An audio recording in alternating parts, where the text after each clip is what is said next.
So I think this week's reading was really great. I was a social justice major at Seattle Pacific University, where I was going to for 3.5 years. And after that, I transferred to SMC, and now I'm working on transferring to another school.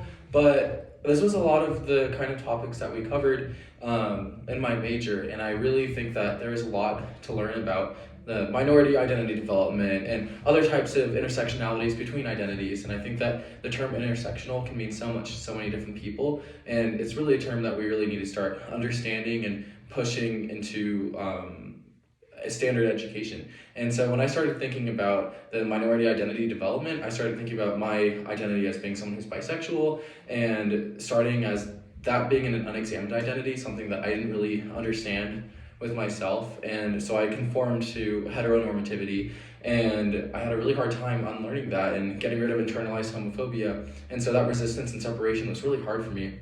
And when I finally redefined myself, it was liberating, and integrating myself back into community was really hard because I was at a school where I had to help perform a lot of protests. I really had to push for people to understand who I was, and I lost a lot of friends in that. And that's just kind of what happens in this situation. But that is one experience that I've had with it. On top of that, when I do think about my identity, I'm also atheist, and telling people at my school, which happened to be a Christian school, that I was atheist, I was also exercised for that. And I think there's so many intersectionalities within people's identities, and being someone who is white and male presenting, it is really easy for me to get a lot of privilege, and I don't really understand I don't completely understand what it'd be like to be someone of a different race or of a different nation of origin.